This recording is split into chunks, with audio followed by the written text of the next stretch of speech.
J'ai le seum. Tantôt, j'ai essayé de tourner une vidéo.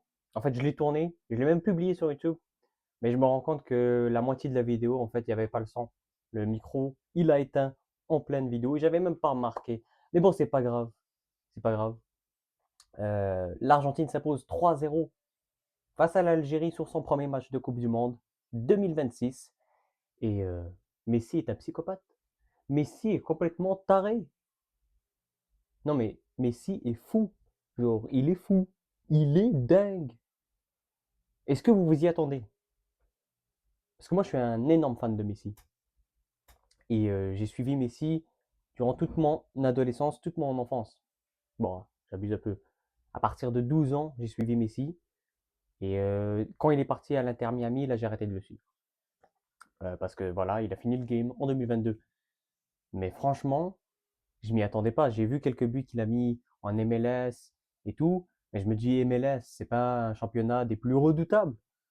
Mais non, la Coupe du Monde, eh ben, triplé, normal, tranquille, face à l'Algérie qui est pas n'importe qui en Afrique, qui est pas une équipe lambda, qui a certes aujourd'hui montré des lacunes, mais surtout de la timidité et je dirais même de la peur face à l'Argentine qui est champion du monde. J'ai l'impression que l'Algérie n'a pas été assez ambitieuse, n'a pas beaucoup pressé, n'a pas pris beaucoup de risques, il n'a pas, a été surtout passif en fait.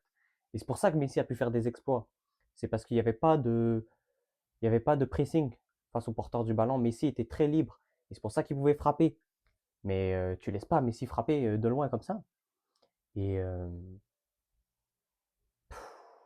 incroyable. Non mais Messi, il est dingue. Il est dingue. Est-ce qu'on se rend compte, à l'âge qu'il a, faire cette prestation-là, en match d'ouverture de Coupe du Monde, un match où il y a de la pression, tu as gagné la Coupe du Monde, est-ce que tu as encore la même motivation d'aller la chercher? Est-ce que tu vas autant te battre? Et oui, il répond présent, Messi. Il a toujours faim. Et c'est pour ça que c'est un champion, c'est pour ça que c'est un gagnant. C'est parce que même quand il a tout gagné, eh ben, il continue encore à prouver. Il n'a plus rien à prouver et il continue à faire taire des bouches, à prouver qu'il est le meilleur joueur de tous les temps. Voilà, on le dit. Non, mais c'est incroyable. Et au-delà de Messi, cette équipe d'Argentine est ultra cohérente de A à Z, du gardien jusqu'à l'attaque. Il n'y a pas un joueur qui est under de level. À part peut-être aujourd'hui Lautaro Martinez, qui a certes manqué euh, des contrôles de balles, des occasions. Il n'a pas été efficace, si on peut le dire comme ça. Il n'a pas été chirurgical, il n'a pas été pesant sur la défense. Mais il est important physiquement, même mentalement, il apporte une certaine vivacité offensive. Mais j'aurais peut-être préféré voir Julián Alvarez débuter le match. Peut-être que Scaloni voulait garder cette cohérence et cette continuité de 2022-2024 avec la Copa América, où il avait le Messi et Lautaro en avant. Mais peut-être que Julián Alvarez, avec la saison qu'il vient de pomper, je ne sais même pas si ça se dit pomper, en tout cas la saison qu'il vient de faire à l'Atlético de Madrid, ça aurait été peut-être intéressant de le voir titulaire, à voir s'il va prendre la place au fur et à mesure de la compétition à Lautaro Martinez. Mais franchement, comme je vous ai dit, cette Argentine est ultra cohérente et c'est pas juste physiquement, même techniquement, ils sont au niveau des passes, au niveau des automatismes avec chaque joueur. On dirait qu'ils se comprennent ultra bien. Et c'est plus l'Argentine de 2014, de 2016, de 2018 qui comptait seulement sur Messi. Là, vraiment, chaque joueur est, est une valeur ajoutée à l'équipe. Chaque joueur est une pièce du puzzle qui fait fonctionner, est un engrenage. Vraiment, chaque joueur est vraiment au top. Et franchement, je m'y attendais pas. Déjà, lorsque l'Argentine a remporté la Copa América 2021, c'était quelque chose. Lorsqu'elle remporte la Coupe du Monde 2022, ok, je pense que c'était l'Argentine la plus impressionnante. Mais là, ils te regagnent la Copa América en 2024, qui n'est pas une Argentine folle, furieuse, mais qui est une Argentine qui est en confiance, cohérente. Et là, ils viennent en Coupe du Monde 2026 avec ce sursaut d'orgueil, avec cette confiance en soi, avec cette imposition. Et ils te font une prestation comme ça, parce que justement, c'est pas juste Messi qui a mis le triplé, c'est vraiment l'Argentine qui a été très cohérente et qui n'a pas laissé l'Algérie jouer. Et, euh, et c'est pour ça que je la trouve très impressionnante, cette Argentine de Scaloni, c'est qu'elle est complètement métamorphosée, elle fait vraiment peur aux adversaires. L'Algérie a eu peur. Elle n'a pas osé prendre de risques, elle n'a pas osé presser sur le porteur du ballon. Vraiment, cette Argentine impose.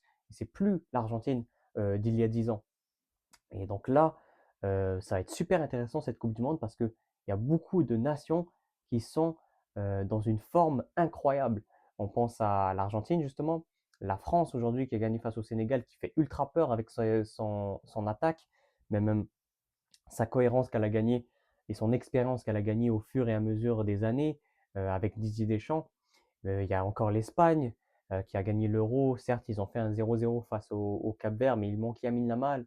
Et l'Espagne, le problème, je trouve que l'Argentine est plus impressionnante que l'Espagne parce que le jeu de l'Argentine amène à des actions concrétisées de par justement Messi, mais même cette expérience, j'ai l'impression que l'Argentine est plus expérimentée que l'Espagne, où il y a des jeunes joueurs qui viennent de gagner l'Euro, certes, mais qui ne sont pas encore chirurgicaux devant. On pense à Ferran Torres, on ne peut pas compter sur Ferran Torres tout le temps.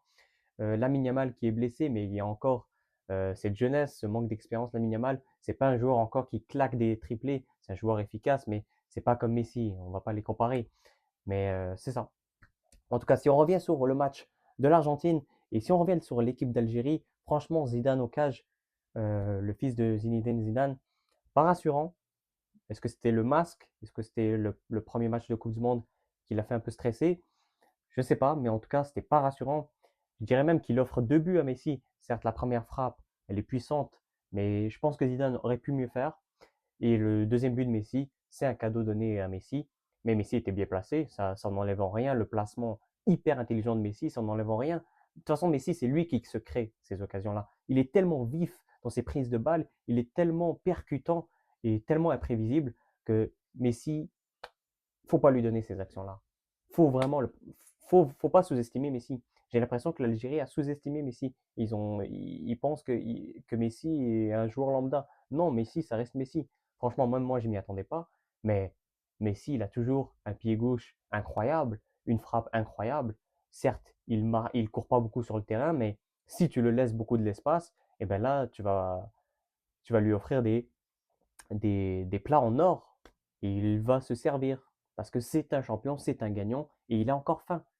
Il veut son record de closé. Et il a égalisé le record de closé. Il n'a pas encore battu. Il a 16 buts, closé à 16. Mbappé s'en approche aussi. Très content qu'Mbappé a marqué 2 buts au passage face au Sénégal parce que ça lance cette Coupe du Monde. J'ai l'impression qu'on rentre vraiment dans la Coupe du Monde. Même Erling Haaland a marqué un doublé incroyable avec la Norvège.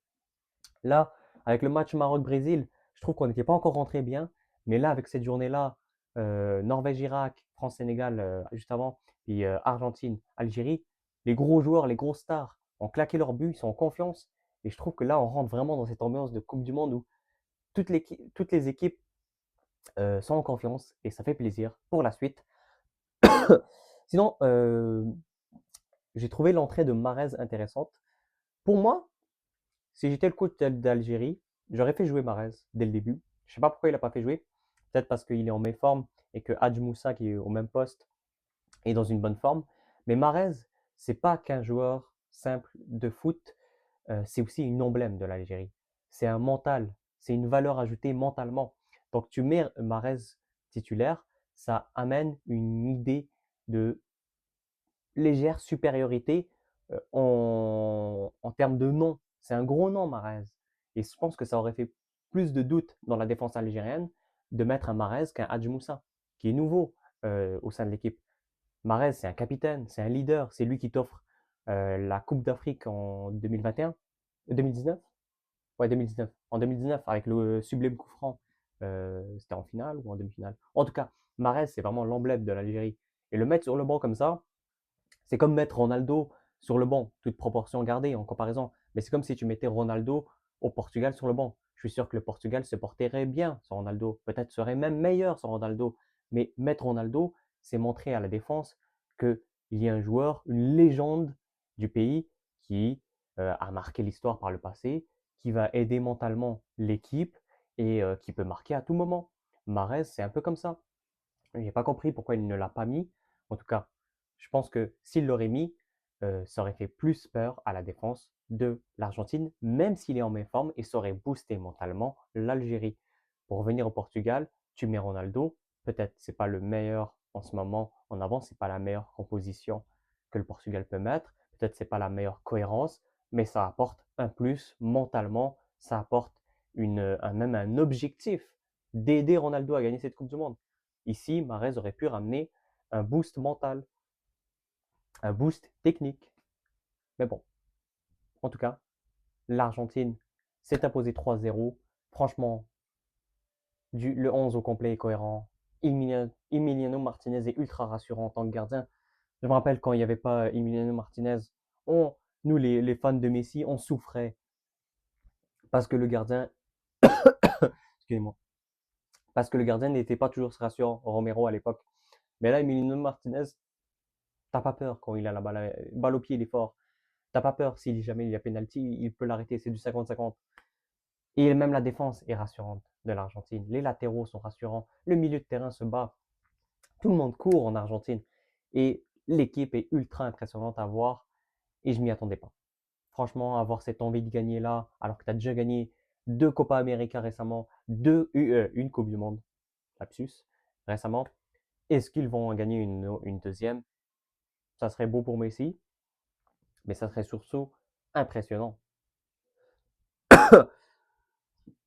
Pardon.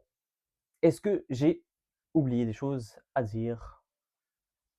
Franchement, les buts de Messi, incroyable. Incroyable, les frappes, ultra bien placées. Je m'y attendais pas. Bientôt 40 ans, à la retraite, mais il a toujours faim, c'est incroyable. C'est là que tu vois que c'est un grand joueur. Tenir à ce niveau-là, puis waouh, waouh, c'est un psychopathe. Voilà, je pense que j'ai plus rien à dire sur ce match. L'Algérie a pas pris beaucoup de risques, aurait dû plus presser, aurait dû moins sous-estimer Messi et aurait dû prendre plus de risques justement parce que ça n'a changé rien, ne pas presser, rester passif. Donc en résumé, l'Algérie n'a pas beaucoup pressé, n'a pas pris beaucoup de risques, s'est fait un peu peur face à des champions du monde qui ont gardé une cohérence, un collectif et un mental d'acier. Et tout ça est parsemé d'un Messi stratosphérique, un Messi psychopathe, un fou furieux, un gars qui a toujours faim et qui s'approche du record de Closé, en fait, qui a égalisé le record de Closé, qui s'approche du dépassement du record de Closé, à l'image aussi d'un Mbappé qui s'en approche. Hâte de voir la suite de cette Coupe du Monde. En tout cas, la Coupe du Monde est lancée. Ça avait un peu commencé avec le match Maroc-Brésil, mais là, on rentre officiellement dans le vif du sujet, dans le bain de la Coupe du Monde, avec ce doublé de Haaland, de Mbappé et ce triplé magnifique de Messi. Qui sait, peut-être que Ronaldo demain va nous surprendre. En tout cas, je l'espère parce que je veux une Coupe du Monde de fou furieux. Moi, je vous dis à la prochaine pour d'autres vidéos. N'hésitez pas à liker, partager la vidéo, à vous abonner pour ne rien manquer. Et nous, on se lance officiellement sur YouTube de manière sérieuse. Il aura fallu un triplé de Messi pour qu'on s'active, pour qu'on se réveille. Et peut-être ça va réveiller l'Algérie aussi. Peut-être que l'Algérie va avoir un sursaut d'orgueil et proposer un meilleur jeu. Et peut-être que ça va aussi réveiller les autres équipes. Ils vont se dire, oh, oh, l'Argentine is back. Oh, est-ce que Messi va ramener une deuxième Coupe du Monde? En tout cas, c'est tout pour moi. Je parle trop. Faut qu'on arrête la vidéo parce que sinon je vais continuer à parler. Je vais continuer à vanter Messi. Et ceux qui détestent Messi ou bien les Algériens, vous voulez pas voir ça. Sûrement vous avez déjà quitté la vidéo. En tout cas, prenez soin de vous. Et moi je vous dis à la prochaine. Bravo Messi. Il est, il est fou ce joueur. Il est fou. Boy.